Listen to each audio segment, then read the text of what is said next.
Hello everyone and welcome back to Love English. I hope you're all staying healthy, and if you're restricted in terms of how much you can leave your house, then I do hope you're keeping yourself busy. Hopefully enjoying catching up with lots of lessons on YouTube and of course getting in lots of English practice. So I'm here today with a little bit more of a serious lesson, but one that I think you're going to find extremely useful. As you know, the coronavirus has recently been declared a pandemic, with countries in lockdown, travel bans being enforced, and some healthcare systems are sadly at breaking point. Italy was the first country to go into a countrywide lockdown, and around 70% of the world now have some sort of restrictions and regulations in terms of movement of people.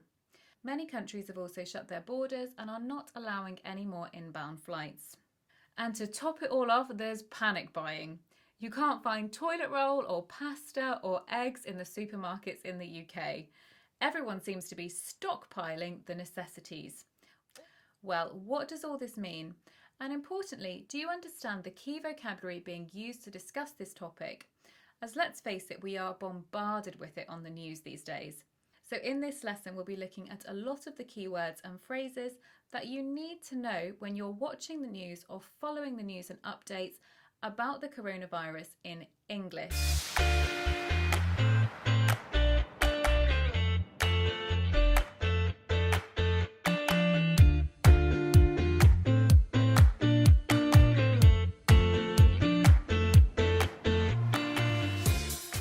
Now, coronavirus causes COVID-19, and this is a new strain, meaning type of virus, that was discovered in 2019 and has not previously been identified in humans.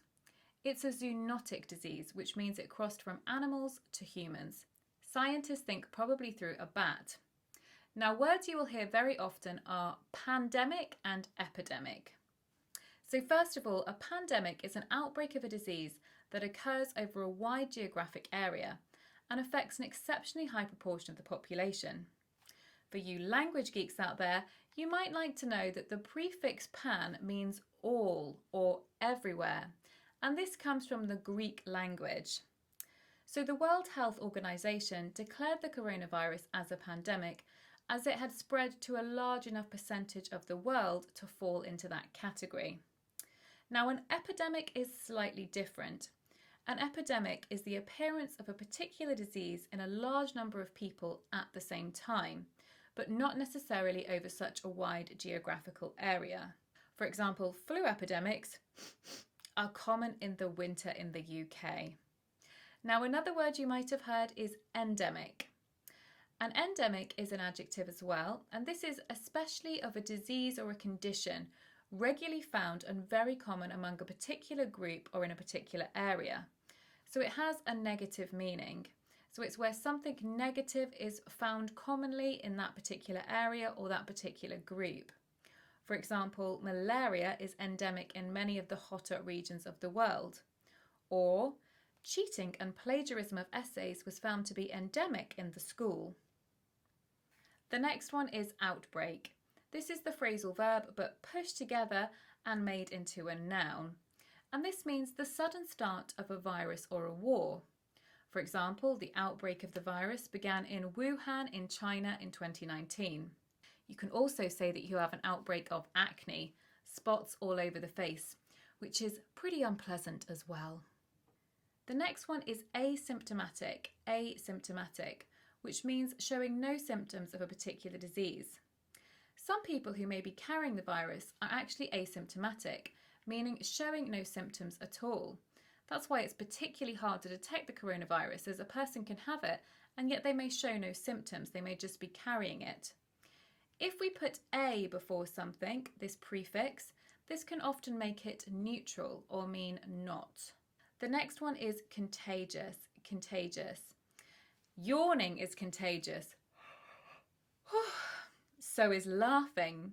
So is fear, hysteria, calm, love, joy, panic. There are many ways in which we can use the word contagious, and of course it means that something is catching, we can get it easily. The more negative use of this word is that a disease or illness is easy to catch. So as you know, the coronavirus is highly contagious. The next one is social distancing. This term has really been developed due to the coronavirus. Around the world, we are all having to do this now, meaning we need to be 2 meters apart from one another, and we can't meet in big groups or socialise, as we would have a much higher chance of catching the disease that way. A good tip that the British government have said is that you need to be able to hold a broom out, so imagine a broom, and if you were waving that broom, you still wouldn't be able to touch anyone. That is how far away you need to be from other people, and that reduces your risk of catching the virus. So make sure you practice social distancing, guys. If you don't, you're putting yourself as well as others at risk. The next one is a little bit more light-hearted. This is a covidiot, a covidiot, which is apparently now in the dictionary. This is an insulting term for someone who ignores health advice about COVID-19, who hoards food unnecessarily or panic buys, who doesn't social distance, that kind of person who goes to give you a hug when we all know we're not supposed to be doing anything like that. I'm sure every country has a few of these. The next one is contaminated. This is an adjective meaning to make something less pure or make it poisonous. For example, surfaces can have been contaminated by the coronavirus. The virus can survive on some surfaces for up to a few days, so if someone with coronavirus has touched it, then they can have transmitted the virus onto that surface and they have contaminated it. Another example could be that a lot of the food that we were storing was contaminated by a leaking pipe. The next one is incubation period. If something incubates, it develops. So this is the time it takes for symptoms or signs of the virus to appear, so to develop and show in a person. In some people, it can be up to 14 days, the incubation period, which is why it's so contagious, as people may have spread it without even knowing they have it because they're not showing any symptoms. They're still incubating the virus. This is why it's a particularly stealthy kind of virus. That's a good word there, stealthy. Tell me in the comments, guys, what does the word stealthy mean? A little bit of homework for you. Look that up. What does the word stealthy mean? The next phrase is emergency measures, and this means a plan of action. For example, Italy took emergency measures and put the country into lockdown. So this is the actions you would take in an emergency. A measure is like an action, so emergency measures. The next one is quarantine. Quarantine, this is when a person or animal is isolated from the rest of society or other people because they are believed to have a virus or a disease which is contagious. People travelling from some countries now, where maybe the disease is, they'll have to be quarantined, and this could mean that they might have to go into special government buildings and things like that. So it really means to be completely and officially isolated. The next one is self-isolate or self-isolation. This is not as official as quarantine, but this means that you could be an at-risk person, and so you really should isolate yourself as much as possible. For example, pregnant women, over 70s, they're all considered to be more at risk, or those with underlying health conditions. So they should self-isolate, meaning, don't even go anywhere, not even shopping. The other reason you might have to self-isolate is if you start to show signs of the virus. Then you have to self-isolate for 14 days to make sure that you definitely don't have it and that you don't infect anyone. I have to self-isolate, guys. As a lot of you know, I'm having a baby, and so I've got to be very careful to protect me and the little one. So I'm self-isolating at the moment. The next one is stockpiling. This is to hoard, meaning to buy more, to get stock and to literally pile it up. So in a way to store food or goods of any kind in large quantities in case of future shortages. Some countries were very sensible and they stockpiled protective equipment such as masks and gloves before the crisis, and others like the UK sadly did not.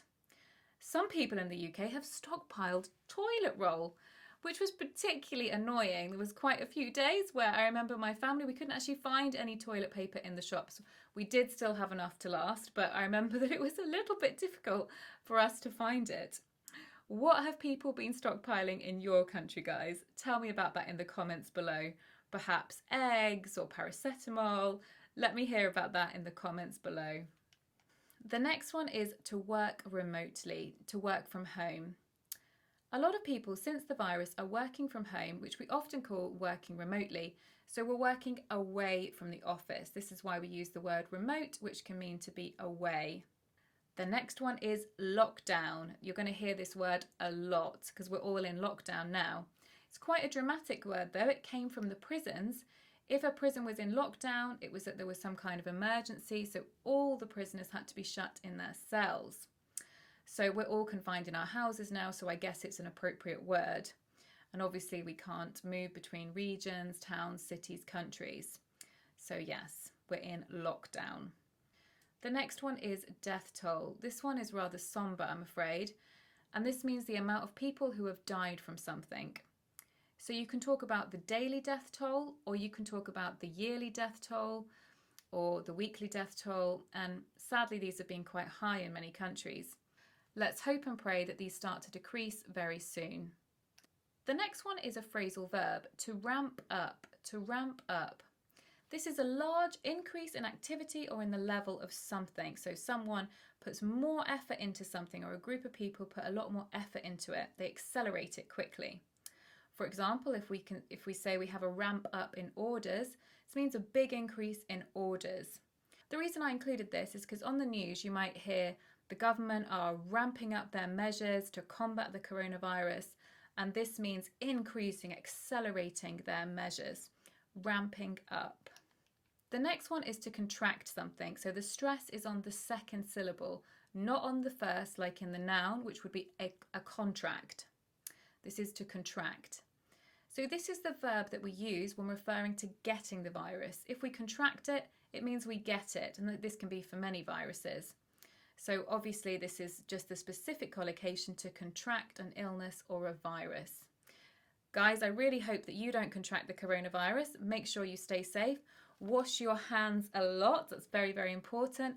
And of course, social distance. And on that note, guys, I'm going to leave you. I do hope this vocabulary is going to be useful for when you're watching the news and getting updates in English about the coronavirus.